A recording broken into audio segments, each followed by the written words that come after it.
যদি কোনো কেউ মৃত্যুর সময় যখন ফেরেশতা দেখে ফেলে না, তখন বলে ইমান আনলাম, ইমান হবে? কেন হবে না বলেন তো? ইমান দেখা হয়ে গেছে, এখন আর ইমানের জায়গা নেই।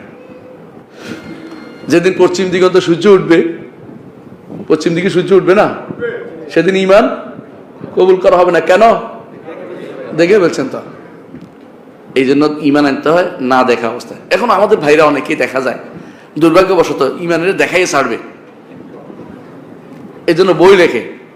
দেখেন না বই লিখছে, হ্যাঁ, প্যারাডক্সিক, কডক্সিক, কত রকমের ডক্সিক এখন বেরোচ্ছে। এক একজন এক এক নাম দিয়ে ডক্সিক বের করতেছে, বলে যুক্তি দিয়ে ইমান মারাচ্ছে। যুক্তি দিলে ইমানে হয় না, যুক্তি দিলে আরেকজন একটা যুক্তি দিতে পারবে, নেগেটিভ যুক্তি নিয়ে আসতে পারবে, সারা বছর চলতে থাকবে।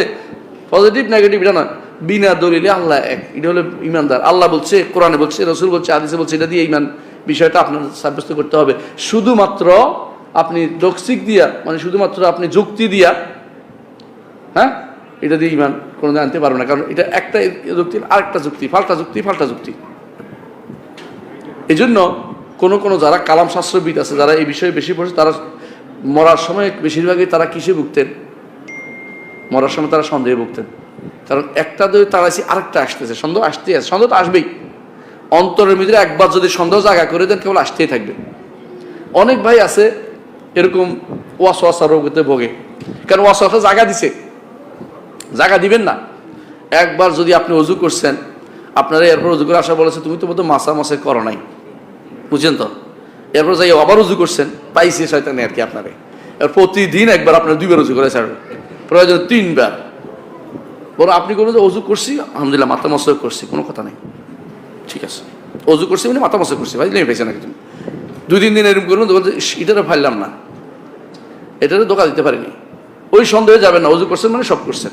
আল ইয়াকিনু লা ইয়াজুলু বিশ-শাক, সন্দেহ দিয়ে এখন দূর করবেন না, এই ভেতরে যাবেন না। কিন্তু ভাইদেরকে অনেক সময় শোনাতে গেলে, হ্যাঁ তো নামাজ তো আমার, তুই এখন আবার তোর শয়তান ভালো করছে, বুঝে আসছে কথাটা?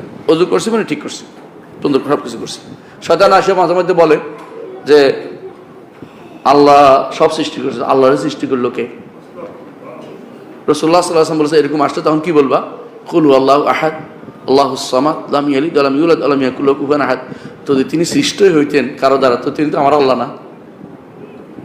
সৃষ্টি হইলে তিনি আমার আল্লাহ না? তাহলে আল্লাহ সম্পর্কেও আমাদের কিন্তু শয়তান ধোঁকা দেয়, এবং আমাদেরকে এই জন্য এই জিনিসটা জানতো, ইমানটাকে জানতো। ইমান কাকে বলে? ইমান কখনো কি নয়, শুধু বিশ্বাসের নাম নয়। এটা হলো তো